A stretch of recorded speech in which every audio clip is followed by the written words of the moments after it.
Good afternoon, everyone. Welcome to lunch here at ReEnergize the Americas 2012. Want to do a little bit of housekeeping again. Want to make sure that everyone realizes that back in the corner, in la esquina, are our translators. So if you need Spanish, English, English, Spanish, there's Patricia, Rosa Maria, and Alejandra. And that goes for the sessions into the afternoon. They're here to help you with your translation. Once again, I want to thank our sponsors, our title sponsor, USAID, El Paso Electric at our platinum level sponsor, and once again, our charter sponsor, Gold, NMSU, City of Las Cruces at bronze, and then the best I can say it, CSETR from UTEP at bronze level. I am now going to turn the podium, one other little housekeeping item. Hub has some winners apparently of their drawing, so we need to get this little item taken care of. We'll have Kathy give us who the winners are, and then we'll get our keynote up here.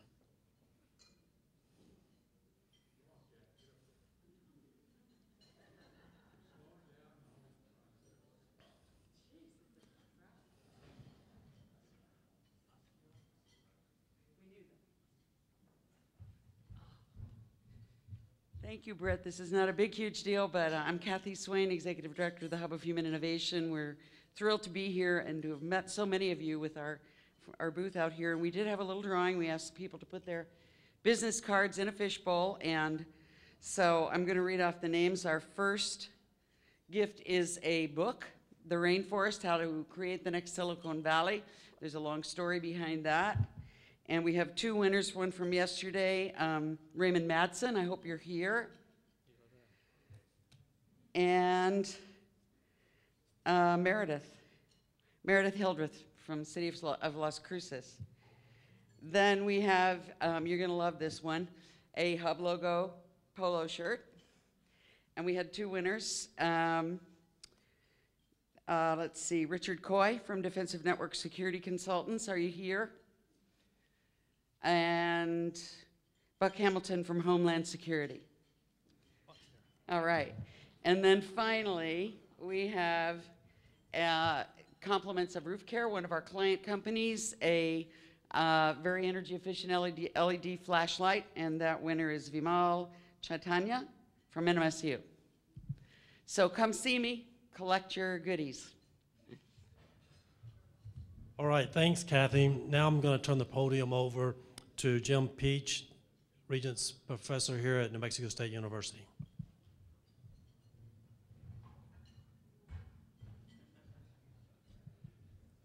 Thank you, Britt.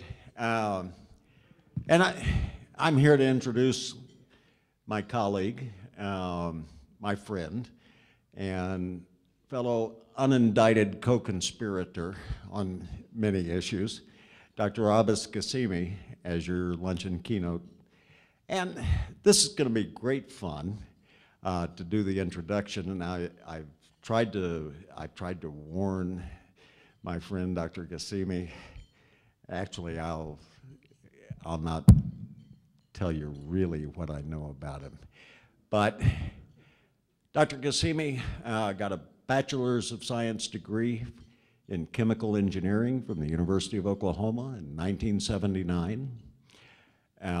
Worked for Monsanto for many, many years. Came to New Mexico State where he got a master's degree in chemical engineering and a minor in applied statistics, or experimental statistics at the time. We've changed the name, in 1989.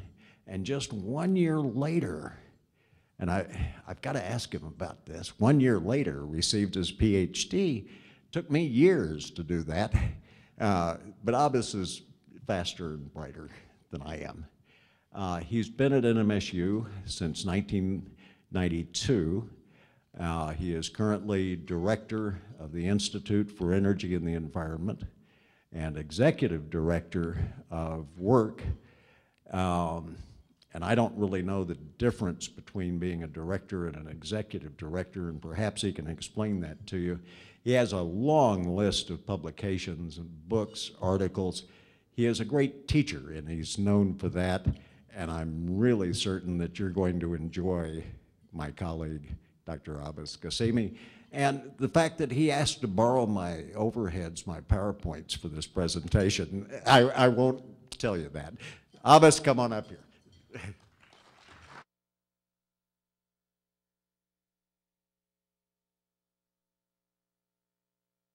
you so much. Good afternoon. It is truly a pleasure and an honor to be able to stand in front of this very distinguished group of individuals and talk about a subject that is near and dear to my heart, and I'm sure to your heart. In terms of the introduction by Dr. Peach, I have to tell you, we have spent number of years and number of meetings together debating and discussing a path forward related to our energy future, related to our critical path on energy, on water, and on natural resource sustainability. We both feel very strongly, and I think that shows in the courses that he teaches, and that shows in the courses and seminars that I teach, that if the next generation does not really wake up and recognize the nexus of the problem and the depth of the problem that we have at our hand, it will become too late to solve those problems. So first, I have to tell you, in my estimation, what I'm about to tell you is not popular. It's not selling hope. I'm trying to tell you what I understand the reality is. If you are registered Democrat, registered Republican, conservative, liberal, or independent, the numbers that I put up here, you can debate and argue about. But at the end of the day, that uncertainty band that I will represent does not vary very much. It's not the question of if there is an end into fossil era. It's the question of when. And we can debate on the when, and that's hopefully at the end of this, we'll be able to elaborate more on it. So today I'll try to be very brief. I've cut the number of slides down to about 11 so that I can present the concepts and then go more into detail if questions arise. Let me move on. So what is the problem? In order to be able to identify a solution to anything, we first need to agree upon that we have a problem. Our problem is that whether you're looking at power or transportation, they both presently are dominated by use of fossil fuel. And the issues associated with that is that both of these, if you start to look at the consumption of fossil fuel, we are faced with use of water, which is a competitive kind of environment. We need it for agriculture, for food crops. We need it for potable water. And the more we use that water, the less effective we are in terms of energy production. And then the second component of this is that there is a worldwide oil peak that we get to.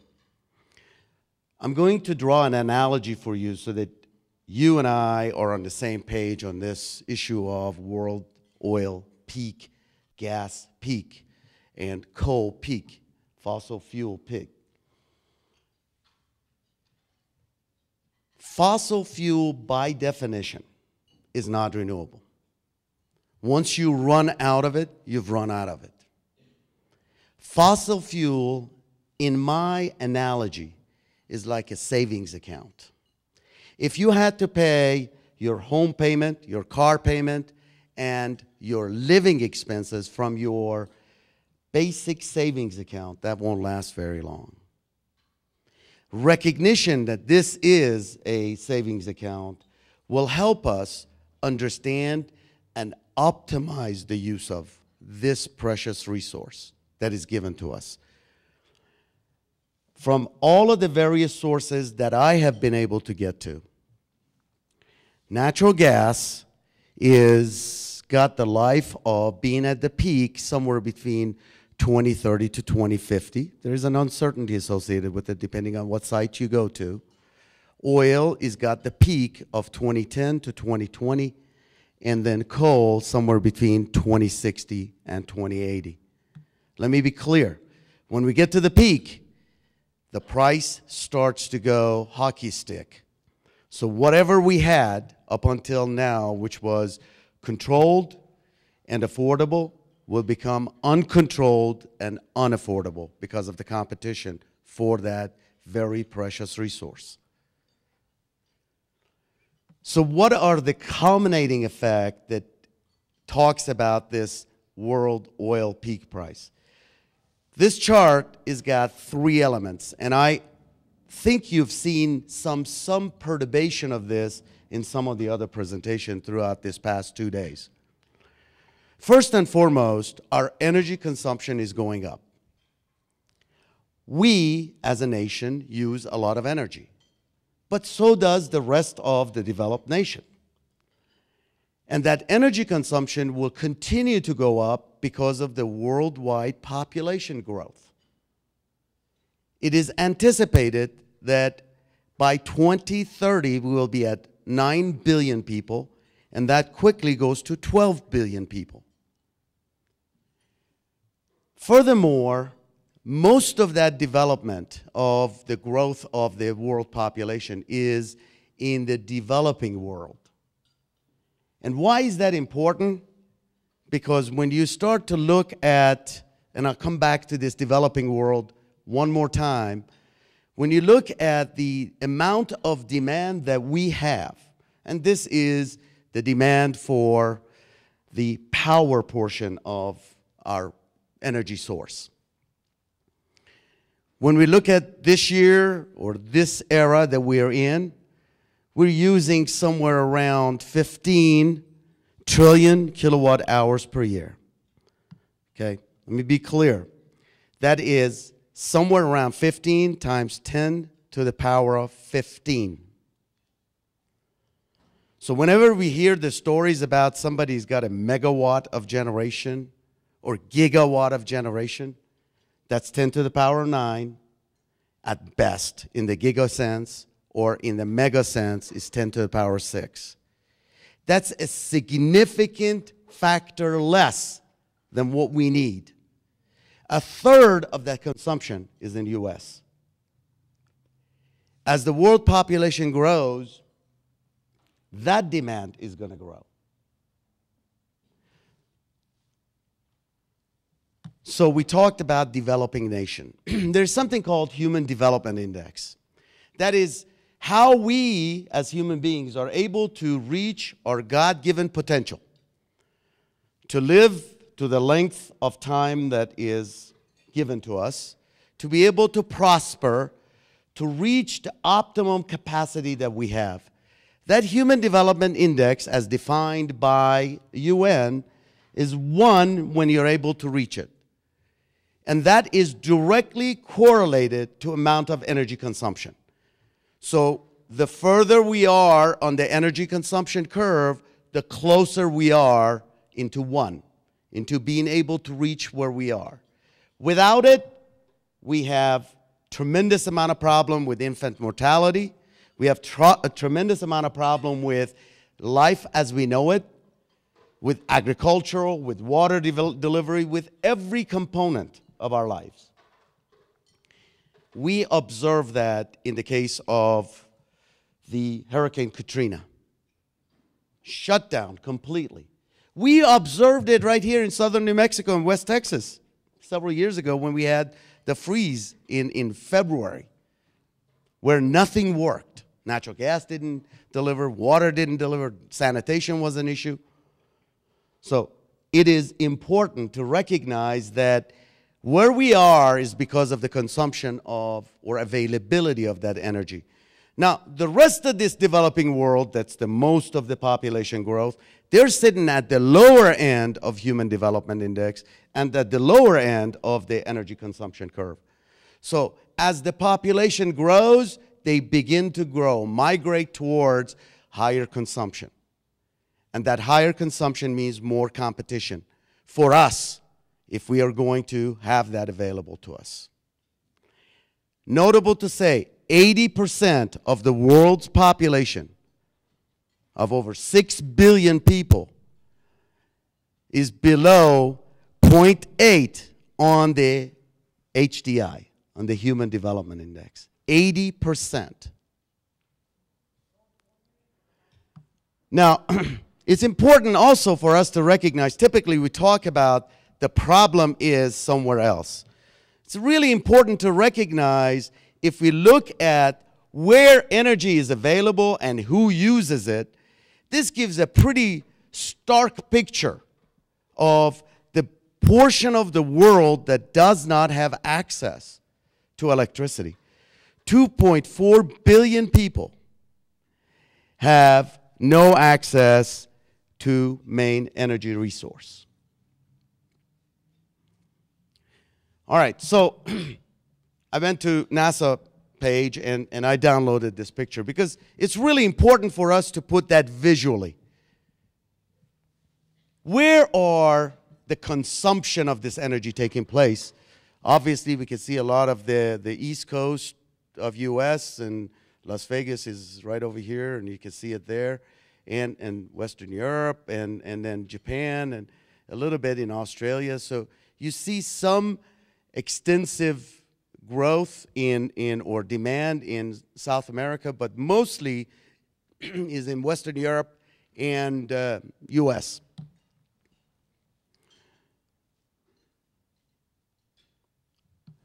So now let's look at, we've talked about globally what the energy demands are. Now, where does that come from? Our worldwide energy use is currently being fed in the power production by about 70% from fossil resources. The remainder is from the nuclear and hydro, and some renewable. And in the transportation side, is majority, 95+%, is being used by fossil resources. Now, for us in the US, the picture is 45% in coal, 20% in gas, natural gas, 20% nuclear, 10% hydro, and 5% all others. So we always talk about California being very green. So let's look at California. California still has 20% in coal, 40% in natural gas, 13% in nuclear, and hydroelectric and others, roughly about 25 to 30%. Now in New Mexico, the picture is very stark. We are 80+% coal-based, 15% natural gas, and 5% others. That compared with the European Union, let me reiterate, that compared with the European Union, they're taking care of themselves. They're about 30% on coal, 20% on gas, 30% nuclear, and they are growing much more rapidly, relying on hydro and other resources. And of course, we've heard about the developing world and India being the textbook example of that. And I thought that was important for you to see in power production where they're going, where they have a number of coal-fired power plant that comes online on an annual basis, 75% coal and 20% hydro. I went to the EPRI and EIA, and I thought, well, I'm going to look at their energy outlook for 2012 because I thought maybe some of these are not necessarily going forward. They're going to change because last night our speaker talked very elegantly about the natural gas and the demand and growth in natural gas.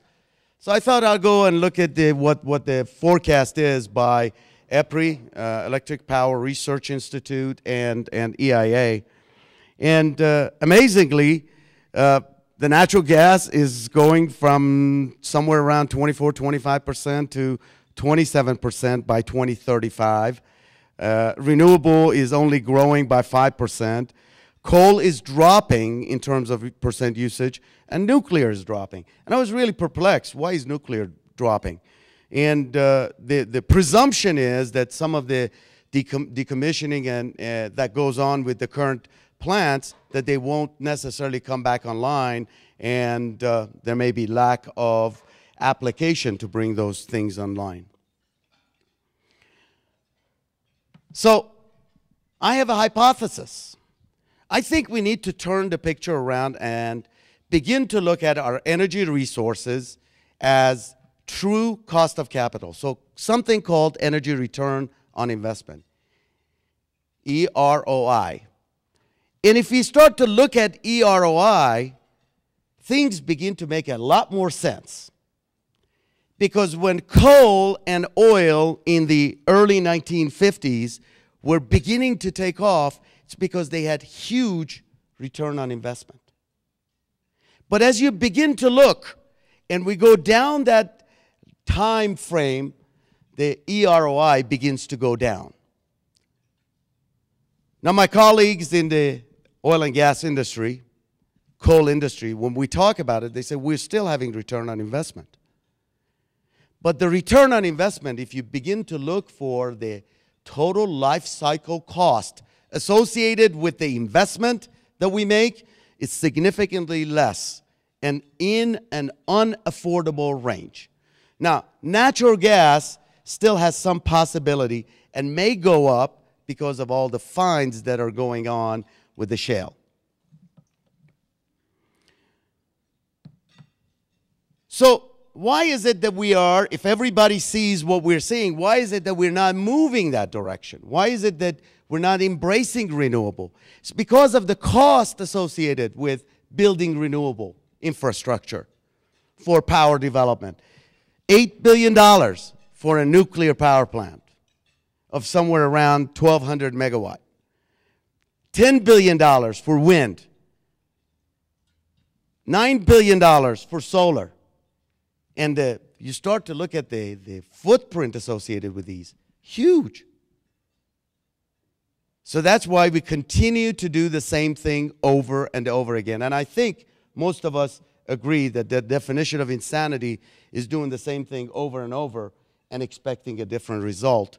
And to some extent, we don't have the infrastructure set up to start to harvest and go forward in the direction that would be beneficial for us. And that includes energy delivery. There has to be a consistent policy, not a 2-year window, not a 5-year window, a consistent policy that says where we are today and where we're going to be by 2050, with the recognition of energy demand, energy supply, the cost, and the delivery, and the picture would look different. The picture for transmission would be different. The picture for water use would be different. The picture for water treatment would be different. Maybe we would have to decentralize all the water treatment facilities. Power production and use needs to be decentralized. So as we begin to look at this picture differently, the answer to our approach in many ways will change. I have laid out here some concepts for you to consider. I have to tell you, it is time for us to acknowledge that we have problems. Accepting that we have problems is nearly majority of the problem, arguably over 50% of the problem. I'm not running for an office, so I'm not going to stand up here and tell you there's best yet to come. If they are telling you that, they're smoking something that I'd like to find out what it is, because I want to join that team. It is, when I look at these numbers and correlating these numbers, I'm having struggle to see how you can forecast the best is yet to come. We as a nation and we as a world the analogy is, it's like if you gain 20 pounds, go buy brand new pants, put it on, say problem solved, because my pants fits. We have continued to consume way above what is ethical, what is moral, and what's sustainable. We need to bring it back and have these discussions and debates at all levels, including industry, academia, and stakeholders such as yourself. Thank you very much. I stand for questions.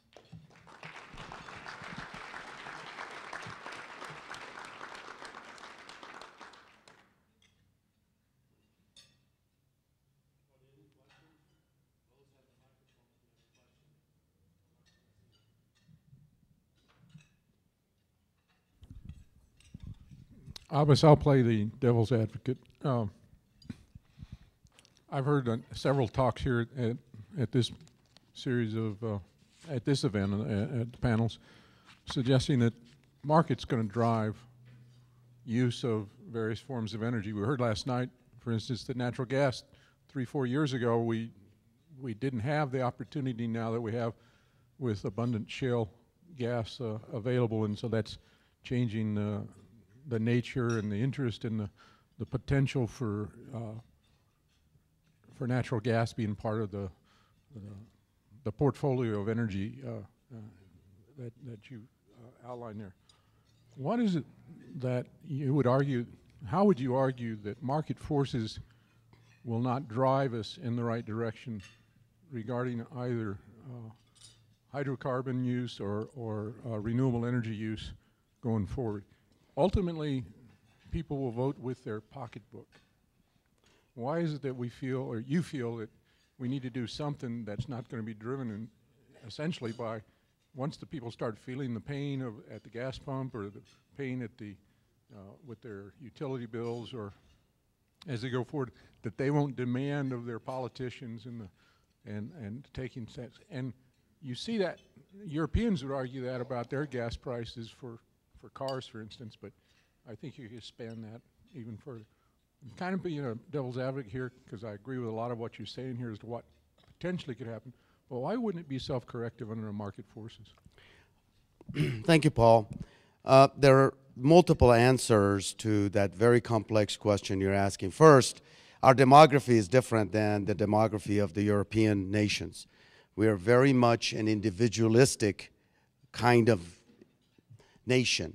As you drive between here and Albuquerque, you'll see an individual farmer somewhere in the middle of nowhere, and we are very much required to provide the support and system to ensure their safety and livelihood. And that means that transportation, electricity, all of the necessary wherewithal to go there. And that demography requires a lot of the dispersing of energy resources that we have. That's number one.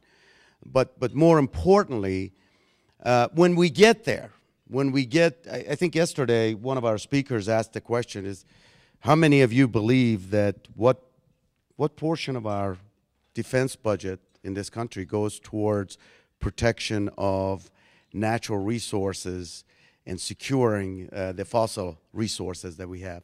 And the numbers varied from, I think he said 0, no hands came up, and went from 10 to 50%. At 10%, the price of gallon of petroleum that you put, gasoline, diesel, whatever the use is, was somewhere around $24 a gallon. So it is subsidized. The problem is when we get there, the question is who's going to vote who off the island? And are we going to be able to say, the police department in City A does get limited amount, therefore if you have to respond to an emergency, you can't? Who's going to be responsible for rationing? So these kind of issues become really rudimentary into social structure and social well-being of a nation. That if you don't look at this very carefully and you let the market forces drive, that there will be a nation of haves and have-nots. There will be communities of haves and have-nots. And as we know, in our modern society, the center of populations will win because they vote the most. So the question is, do we shut down small-town America because they are not able to vote for that process? Availability of water becomes an issue. Availability of resources becomes an issue. So it's a really complex series of steps that we have in front of us that we can't only rely on market forces. It's different than availability of cell phone, because that's a luxury item. Availability of water is a necessity. Availability of electricity is a necessity. Availability of affordable water and affordable necessity and affordable electricity is even bigger necessity. So when you start looking at that, I think relying only on the market forces is a one-sided view in going forward.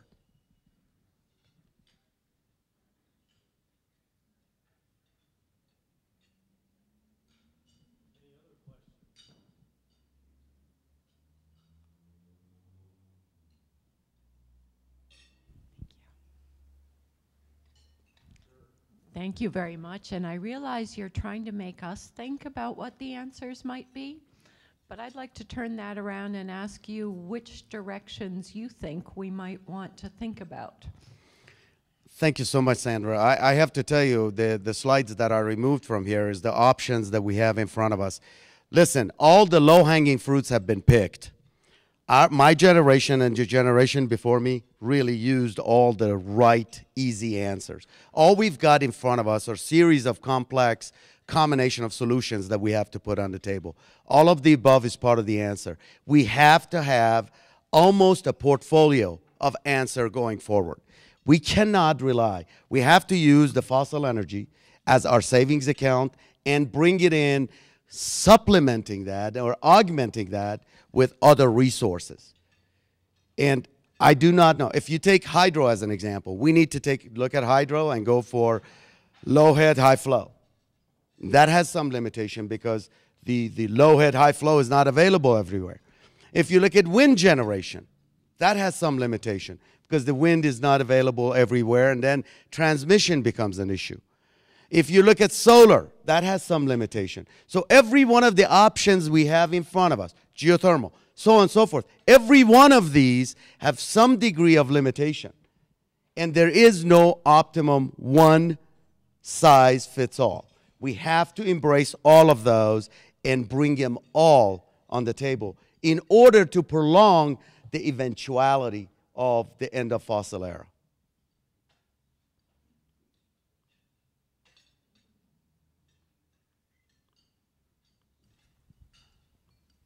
My question's already been asked. I was going to ask you exactly what you'd tell Congress or the president to do.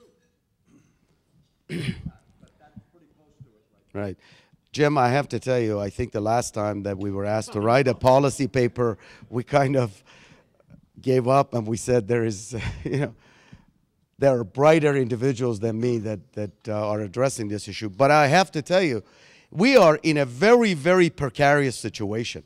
I think the answer of drill, drill, drill is not the right answer. The answer of kill the fossil industry is not the right answer. I think truly the right answer is that we've got to bring this recognition and we have to be real with our constituents and tell them that this is the problem and that it isn't going to be solved with one camp or another coming into an office and getting the problem going forward. Yes, Ralph. Yeah, my question has to do with maybe some of the options, but last night's talk kind of struck me as a as a capitalistic view of how we were going to spend the 200-year oil reserves in the next 200 years to serve the world's energy needs. To me, it's a reverse of, I think, what you're saying, that we need to look at the other options and be more frugal on that bank account that we're talking about, that are the fossil fuels, that are the only remaining fuel sources on this earth. So why, as scientists, we look at these problems of making energy more cheaper, more reliable, alternative energy sources, but why aren't we shifting some of these capital gains or some of these government programs, not only on the U.S. basis, but on a worldwide basis, to population control? If we control the population of the Earth, don't we control the usage for energy, the consumption for water, the consumption for all the natural resources that we have, including oxygen? Why aren't we putting more programs or more money into abortion control and women's rights and all these kinds of things around the world? I don't know, maybe you can say something about that. Ralph, thank you so much. It's a very, very hard question. I'm sure whatever solution I come up with on population control, I'll have some sector and some faith and some religious group on me, whether birth control or number of kids. But I think education is part of the answer, and we do really need to have this awareness that we cannot continue to do what we've been doing and everything be okay and kick the can down the road, because when we get there, whatever there is, it is going to be very stark. And I think that recognition is a very, very important thing. I also believe that as a nation, we have done a pretty decent job of using the education for controlling our population. But I think when we look at the worldwide growth, the numbers are staggering. When we look at in less than 10 years, somewhere around another U.S. will be added to the population of India. 300 million people. I mean, when you start looking at these numbers, it's just staggering. It's mind-boggling. And all of that will create this demand for resources, demand for affordable resources, and that makes it difficult. Now, regarding the discussion on, I really enjoyed the presentation in various sense by oil and gas industry representatives, by the folks from our keynote speaker last night. She very, very elegant. And I think she was very careful in saying, look, this is a bridge activity. And I think if we look at our resources as a savings account, you're going to call it bridge, that's perfect. But we have to begin to look at those in a very serious manner and not say, now all at once, natural gas is available and plentiful, so let's continue to spend. Let's continue to go in that direction because the problem is solved, is that 20-pound scenario that I just talked about. So we've got to have that awareness. There was another question. Yes, sir. Yeah, so through the conference, we have heard that we need to embrace new technologies, we need to embrace new power sources, and so what we haven't heard is really what's the emergency behind it. Are we talking about, we have actually heard that we have enough natural capabilities to support maybe 200, 300 years in terms of energy, but it's really a good estimate of if we continue at this rate, what are we actually talking about? And specifically, what is it that we will need to specifically change so that we kind of increase that time? Thank you very much. Two components to answer for your specific question. First answer is technology is enabler, but every time we include technology, our consumption goes up. So let me give you an idea or a concept that for your consideration.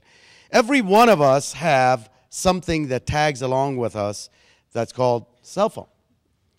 Now, if you start to look at your consumption of electricity in your own household, before your cell phone and your TVs and your computers were around versus today, your consumption has gone up.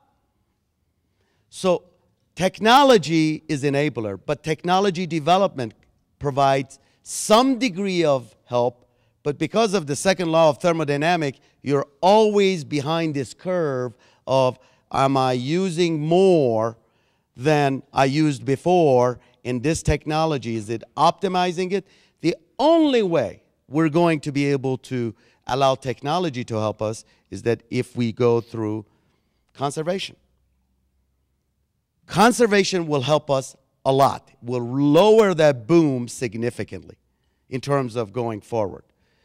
But the other component of your question about technology and do we have enough in terms of natural gas and oil and coal, I gave you the numbers and I gave you the uncertainty analysis, and I debate with this with my colleagues.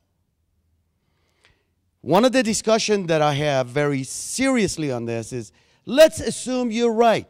Let's assume oil will last, coal, oil, natural gas, will last 250 years. And the prices won't go up. 250 years is your grandchildren. When your grandchildren get there, they're going to look back and say, what a bunch of selfish people. They saw the train wreck coming, and they didn't do anything about it. So the reality for us should be, how do we manage our portfolio, put the best foot forward in order to optimize going forward? Right? If I'm wrong, and I say this to my colleagues, if I'm wrong, we haven't lost anything. We haven't lost anything because we have saved our natural resources. But if I'm right, lo and behold, it'll be terrible. The outcome is not going to be pretty at all.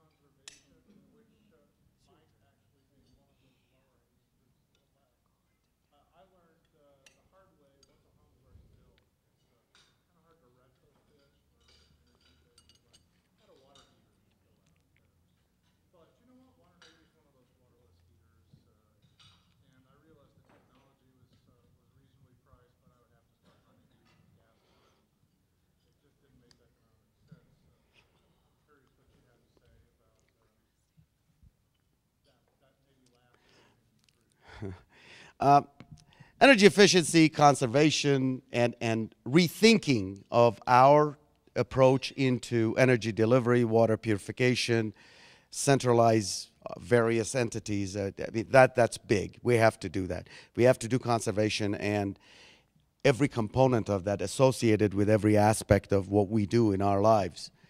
But that only is going to go so far. That's going to allow us to prolong the inevitability of our fossil era. Some years down the road, it will prolong it, but it won't eliminate it. So I think conservation is very, very important. I also believe that with some of the steps we have taken, and CAFE standard is one of those, the steps we have taken, it will help us prolong the inevitability. It'll help us to get there. But we also have to have some degree of recognition that we can't continue to have services available for one person in the middle of a rural area. Our state has got 2 million people. I mean, who's going to be the one that comes in and says, you can't build in this area because there is no resource available? The wealth drives that. So it becomes, it's a very much of a social dilemma that we're faced with. And it goes to the root of the individualism that this country has always offered. The comment, I'm sorry, I'll come to you. The comment that I wanted to add on to, I mean, guys, you look at who's going to go to someone and say, well, you can't have an F-250 or Hummer or F-350. I mean, every time I see one of these guys with big truck driving around, I want to go up to him and I want to ask him, are you a farmer? Why in the hell do you need something this big? I mean, it's just amazing to me. While something much less affordable would do it. So I think our policies need to also reflect this lack of resource availability. So as a professor, you work with students every day. Do you see that there will be a solution implemented by future generations of scientists, engineers, and even branches of the government? How do you suggest our academic institutions make sure students start thinking more about sustainability through energy? Thank you so much, Rachel. There are two components of whenever you look at any strategic discussion. There are two things that are always forefront of every discussion that goes forward.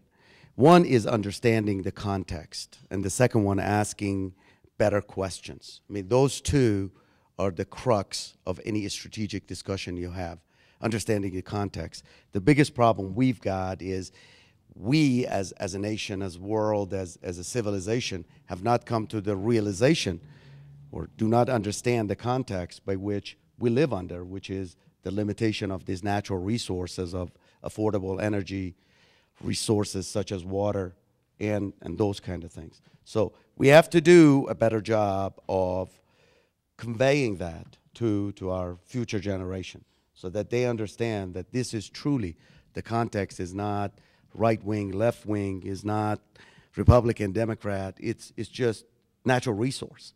And it is a limitation with that. So we need to do that. But then the answer to that comes from the next generation asking better questions. Not, is there more natural gas available? Not, can I drill deeper and go 2 miles, 3 miles, 5 miles, 10 miles in the ocean and get some limited amount of oil reserve that's left.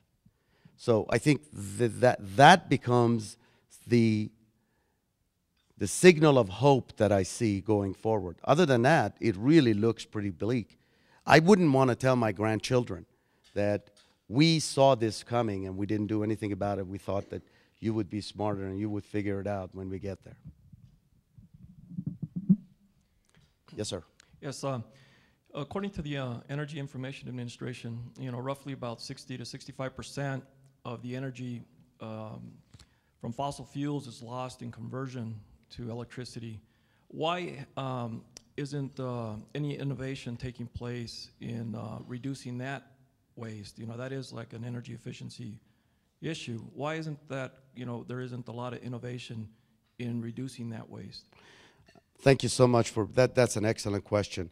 One of the discussions I had very recently with one of our colleagues that sits on the same board as I said about, and he's involved with utility generation and transmission, was the fact that he indicated to me that I brought up the same citation you brought up, that the efficiency in a power plant is 35%, and he debated with me and he said, no, it's 45%. I said, okay, I'll give it to you, it's 50%, 55%. I mean, the limitation that we have, again, based on what we know about power drops and transferring power from point A. We produce power in the Four Corners in New Mexico, and we use it over in Los Angeles.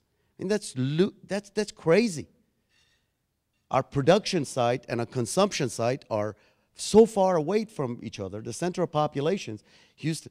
I drove into Los Angeles coming on San Bernardino, 15 lanes of highway coming in, and I did a DT, the number of cars, the differential of number of cars based on unit of time, and I could count for that limited period of time I was stuck in that coming downhill into Los Angeles, some at least 250,000 cars. I mean, that was a rough estimate looking at the side view that I had on those individuals. And they are the ones that are consuming the electricity or the fuel, and we're the one that are consuming, producing it.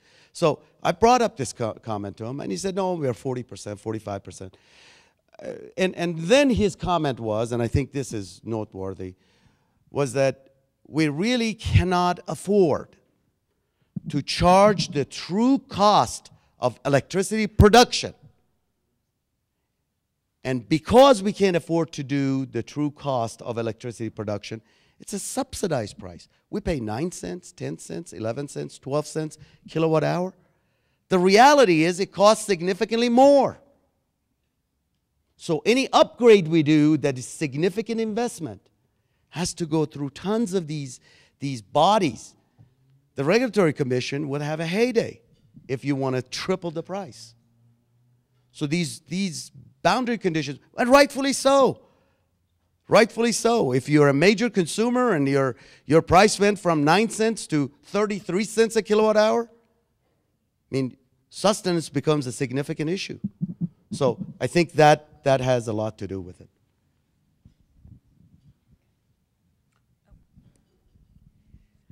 Just a couple of comments, maybe a question in there, ending with a question. People who know me pretty well here have heard me say this before, but I moved here from the Northeast in 2005 and spent a lot of my career in New York and Boston and ultimately in Vermont. And I have to say it was shocking when I moved here at the naive approach to energy in the South. And the emphasis on electricity and electric generation, whereas in the Northeast, people worry about heat, not air conditioning. In fact, in Vermont, we didn't have air conditioning. We had window fans, you know, for the week in August when you actually needed your windows open. But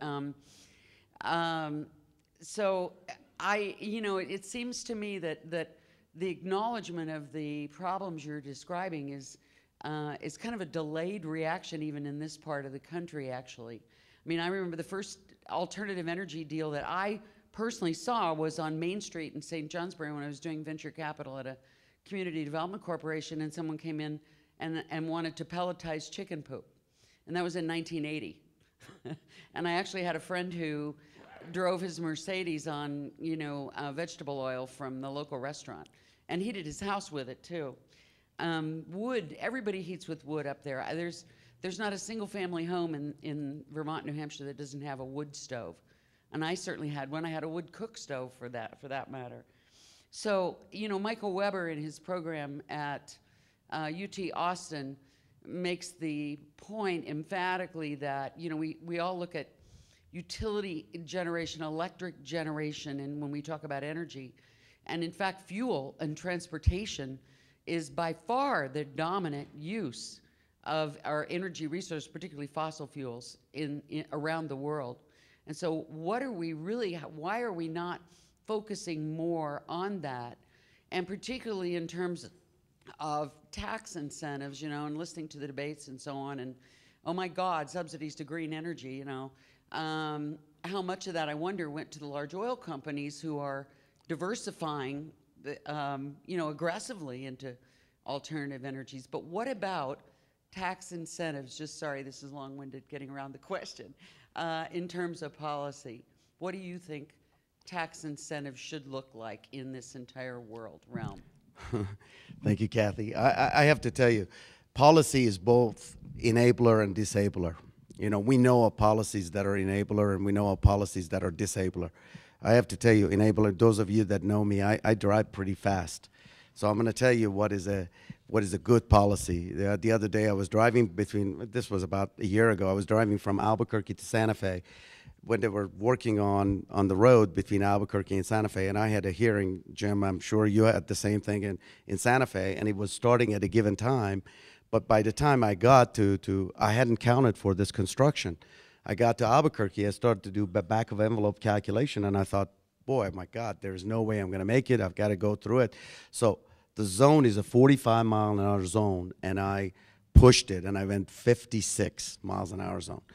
Pretty soon, somebody came behind me and said, pull over. So I pulled over and said, weren't you going fast? Yes, sir, officer, I was going fast. Why? I've got this hearing in Santa Fe. Said, and in those days, I was on Environmental Improvement Board, and if you miss that, you're dead. So I said, I had this, I brought it up. He says, you know, this is a construction zone. I said, I understand that, you know, because I teach, in my career, I teach risk-based decision-making. So I knew what risk and reward was. So I thought, all right, so I'm going to have to take risk. So the officer says, sir, I'm going to have to write you a citation. I said, please hurry up and give it to me because I got to make it to this meeting. So the guy hands me a very, very nice ticket worth $475. for going 11 miles over the speed limit. And I asked him, I said, sir, why $475? He said, well, it's triple fine zone. So every mile you go over is times 3. So you were going 33 miles over the speed limit. That is an enabler policy. That will make sure, I promise you, anytime I drive a construction zone, it's 44. If it's 45, I'm going 1 mile below. Right? So we have policies that are enabling, and we have policies that are disabling. I think when I look at some of our policies that we put in place, it has been really disabling. I think if there is anything to be said about the session that we had yesterday that talked about energy and water nexus, was I think one of the speakers said, look, give us these boundary conditions, let us do it. Give us the boundary condition, but let us optimize it. So we start to bet on winners, and inevitably we have a miscue. We bet on the wrong thing. So I think those are some part of the answer. The last piece I'll try to respond to is your question about fossil energy and the mobile transportation side. Look, guys, we have a biofuel program, so does many other programs around the globe that I know. There are no easy answers. If someone comes in, and I debate with my colleagues, I don't know where we're going to get all the nutrients and carbon dioxide and all the various facilities to first produce it, then harvest it, then refine it, and what the hell are we going to do with the waste? There are not enough cows in the world to eat the leftover remnant of the processing that we go forward. So it is really not, the answers are not very easy. The more I dig into this thing, the more, and I've been doing this for 25 years. I started this journey when I was at Monsanto. Before I came to New Mexico State University in 1988. It is not an easy, lots of people give you ideas, not very easy. As my colleague over here, Jim Peach, will tell you, we sit there and we debate on, really, still, the reason we go with coal-powered plant is because it's the most affordable. It's the most affordable now. So we try to have a placeholder before we go for, because carbon and hydrogen still, when they burn, they give you the highest amount of impact per unit of weight. The best fuel that we've got. It's a very precious thing. So that's my quick answer to your question related to transportation sector. Hi, Abbas. Hi, Judy. Great presentation. Thank you so much. I was noticing on the chart, I really like the chart with the nuclear versus wind farms versus solar plants and how expensive it is versus how many megawatts you get.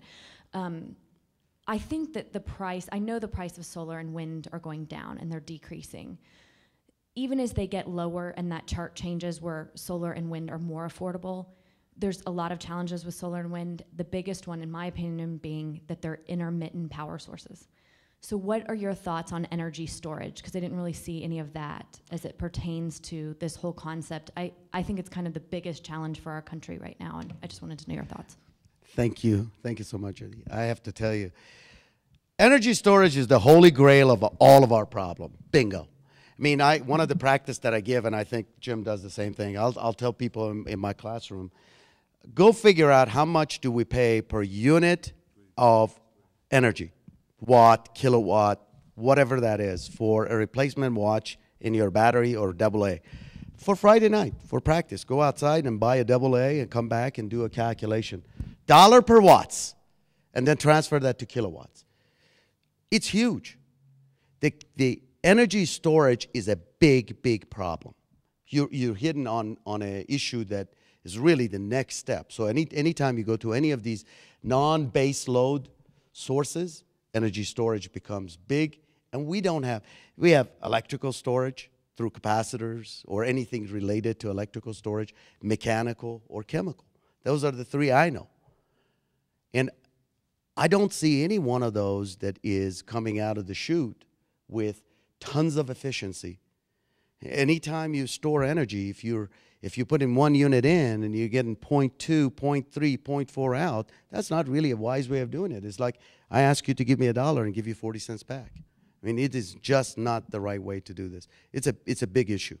You're hitting on a very, very major challenge we've got. I'm being told to cut it. Thank you very, very much.